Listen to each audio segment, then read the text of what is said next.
Hamas जंग के हवाले से इजराइल की जानिब से अल्टीमेटम दिया गया था गज़ा के बासियों को, जो कि शुमाली साइड पर रह रहे थे। उनसे कहा गया था कि जनूबी जो साइड है गज़ा की उस तरफ नकल मकानी कर जाएं। अल्टीमेटम दिया गया था, वो अल्टीमेटम अब ख़त्म हो चुका है और ये इत्तलात आ रही हैं गज़ा की पट्टी से कि इन्फिल्ट्रेट करना शुरू कर दिया है मज़ीद इजरायली फ़ौज ने।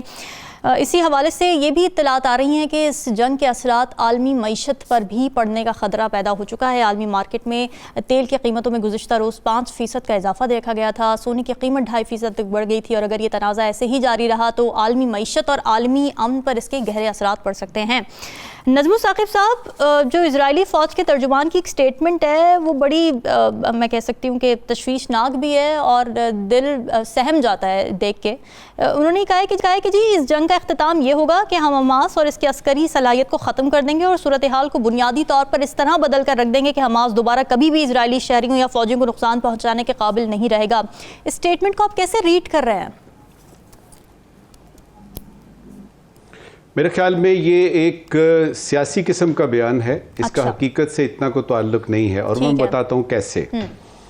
देखिए, ये जो इलाका है ना, ज़रा 1 मिनट मुझे दीजिएगा, मैं आपको उस लोकेल पे लेके जाना चाहता हूँ। ये 365 स्क्वायर किलोमीटर का एक छोटा सा इलाका है।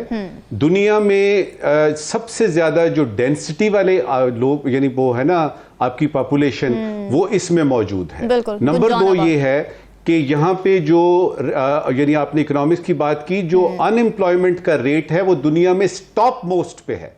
तीसरी बात ये है कि ये यहाँ के रहने वाले जो बासी हैं पिछले 16 बरस से ऑलरेडी मैसूर हैं। मैं हैरान होता था जब वो कहते थे जी कि आपका हिसार इसकी सीट जो है वो आप टोटल कर दीजिए।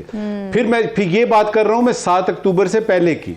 7 अक्टूबर के बाद तो अभी ये है कि वहां पे जो डेंसिटी थी, वो जो पॉपुलेशन की, वो कम हो गई है और इसकी वजह ये है कि जो आपके कब्रिस्तान हैं वो यानी फैल गए हैं और लोग कम हो रहे हैं। कुछ तो वहां से जा रहे हैं, कुछ जो है वो यानी कब्रिस्तान का जिस तरह मैंने जिक्र किया है कि यानी मैदान खाली हो रहे हैं। अब इस हालत में अगर आप ये कहें कि जी हमास को जो आपने बयान बताया है मुझे, देखिए ये जंग कब खत्म होगी मैं आपको बताता हूं। मेरी जो असेसमेंट है इस जंग के बारे में, 2 सूरतों में ये जंग खत्म होगी। पहली सूरत कि इजराइल अपने तमाम अहदाफ मुकम्मल कर लेता है और उन अहदाफ में जो बुनियादी हदफ है वो ये कि जगह खाली करानी है और ये जितने मारे जाते हैं मारे जाएं, जिनको एक्सोडस देना है, जिनके लिए टनल का जिक्र हुआ है, उनको वहां से निकालें। और वो जो यानी यूनाइटेड स्टेट्स ने कहा जी कि इस टनल के जरिए हम आपको बाहर ले जाते हैं, लोगों ने निकलना शुरू कर दिया।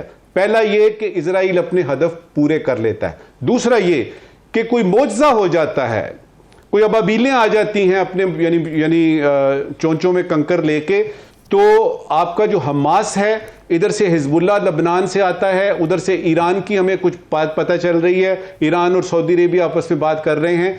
तो अगर मुकाबल पे कोई वाकई मद्दे मुकाबल इजराइल के ऐसा आ जाता है, जो एक दफ़ा हमने हिजबुल्लाह के ज़माने देखा यानी पिछले कुछ वक्तों में, तो उस वक्त जंग बंद होगी।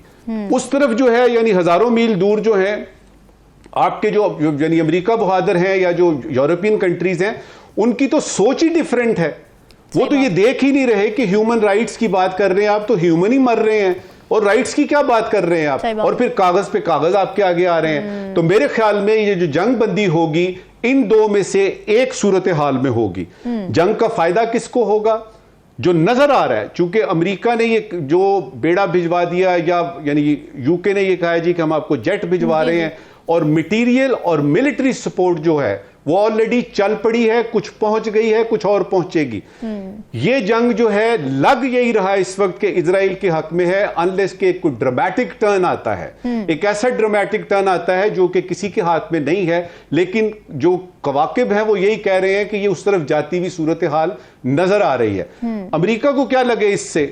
उसने तो ये देखना है कि जो इजराइल के मकासद हैं वो पूरे हों, क्योंकि इजराइल का और अमेरिका के ताल्लुकात का हमें पता है। जो वहां पे जो ये लोग कहते हैं जी कि OIC किधर है, मुसलमान ममालिक किधर हैं, सबसे पहले तो बात ये है कि ये जंग जो है ये इजराइल और अरब की जंग नहीं है। ये बहुत इंपॉर्टेंट पॉइंट आपको बता रहा हूं।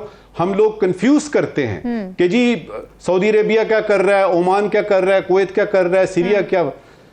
कतर, सीरिया और उसके बाद ईरान, और लेबनान, ये 4 कंट्रीज हैं 56 ममालिक में जो OIC के हैं, जो किसी वजह से हमास की हमायत कर रहे हैं और उनको तसल्लियां दे रहे हैं। बाकी अरब की तो ये जंग ही नहीं है। अगर अरब की जंग हो 1967 है या 1973 है, हम देखते हैं कि वो इकट्ठे होके आप लड़ रहे हैं। ये जंग हमास की है, हमास और इजराइल की है। इसमें अरब के जो स्टेक्स हैं वो हैं ही नहीं, क्योंकि उनके आपस में बड़े मसाइल हैं। आप देखिए कि कतर के मसले जो UAE के साथ हैं, UAE के मसाइल जो हैं वो सूडान के साथ हैं, सूडान के मसले जो हैं वो आपके ईरान के साथ है, ईरान का मसला आपका सऊदी अरेबिया के साथ है। आपके अंदरूनी हालात, उनके भी मुज़ाकरात होना शुरू हुए इजराइल के साथ, वो भी पीस डील की तरफ आने लग गया था। मैंने उसकी तरफ इशारा किया रामीन कि अगर रियाद की बात होती है तेहरान के साथ और तशवीश जाहिर की जाती है और ईरान से एक बयान आता है कि एक नया महाज खुल सकता है, मेरे लिए ये बड़ी तशवीशनाक बात है। क्योंकि अगर ईरान बीच में आता है खुला के और उसके बाद सऊदी अरेबिया भी मुकम्मल हमायत की ऐलान कर देता है, तो ये जंग आपकी सिर्फ उस पट्टी तक, गजा की पट्टी तक नहीं रहेगी। ये फैलेगी और ये एनर्जी से भरपूर इलाका है। इसमें सारे का सारा तेल, आपकी एनर्जी मौजूद है, जो कि मेरे ख्याल में अमेरिका भी नहीं चाहेगा कि ये हो। दूसरी तरफ हम देख रहे हैं कि चीन जो है और जो रूस है, चीन का रिस्पॉन्स सबसे ज्यादा इंपॉर्टेंट है और अभी तक वो इस मामले में थोड़ी सी खामोशी इख्तियार किए हुए हैं। वो देख रहे हैं हालात को कि किस करवट ये ऊंट बैठता है। ठीक है, मेरी दुआई कर सकते हैं हम, क्योंकि पाकिस्तान तो खुद अपने मसाइल में घिरा हुआ है। पाकिस्तान ने जो OIC में जो किरदार अदा किया है या जो उसने बयान दिया है, जो हमारा उसूली मौक़िफ़ है, उसको रीइटरेट हमने किया है कि हम 2 स्टेट सोल्यूशन चाहते हैं और हम ये चाहते हैं कि ये जो यानी एग्रेशन है इजराइल की, ये फौरी तौर पे ख़त्म हो, जंग बंद हो। इसके ज़्यादा हम यानी कुछ करने के मुतहम्मिल भी नहीं है।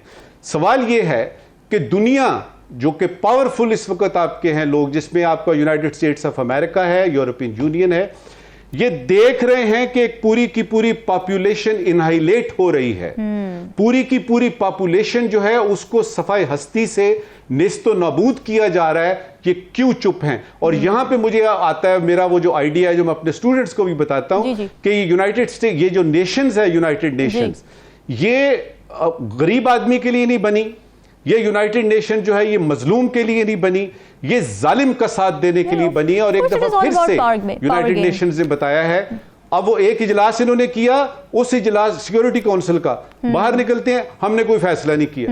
और यार पूरी की पूरी एक कौम जो है वो खत्म हो रही है और आप कह रहे हैं फैसला नहीं किया। मेरे ख्याल में इंटरनेशनल कम्युनिटी को देखिए, इकोनॉमिक जो इसके इफेक्ट्स है ना कि जी तेल महंगा हो जाएगा, सोने को ये हो जाएगा, डॉलर इधर चला जाएगा, ये है टर्शरी, ये तीसरे दर्जे की बात है। इस वक्त हमने इंसान बचाने हैं। और मुझे यानी इस वक्त की आखिरी बात जी, कहते हैं कि आइडिया आप नहीं मार सकते, इंसान को मार सकते हैं। एग्जैक्टली। मैं एज ए एनालिस्ट मैं इंतजार करूंगा कि क्या फलस्तीन जो है, क्या ये कोई इंसान है जिसको मार दिया जाएगा, या ये कोई आइडिया है जो कि हमेशा जिंदा रहेगा।